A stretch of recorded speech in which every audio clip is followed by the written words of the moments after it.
Hala, si Mami, 3 months pa lang meron na agad gatas. Hi, it's me, Mami Kakay, and I'm pregnant for my second baby. May nag-comment na isang mami, and sabi niya, as early as 3 months, meron na siyang gatas sa kanyang booby.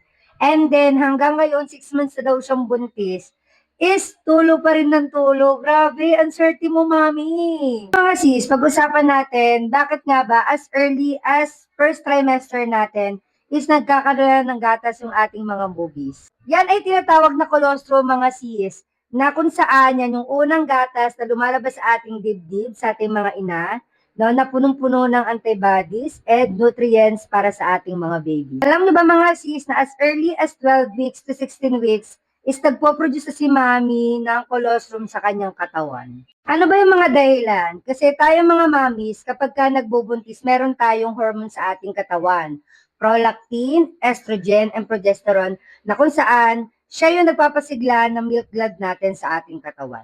Kaya nga mga sis, kahit hindi ka pa nanganganak at ako hindi pa ako nanganganak, yung katawan kasi natin is nagpe-prepare siya for breastfeeding.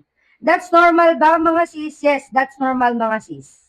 Kaya mga sis, ang hindi lang normal mga sis, kapag ka yung bubis natin may lumalabas sa mga dugo-dugo na mabahong amoy at masakit yung ating mga bubis, kailangan nyo na magpa-check up kay OB.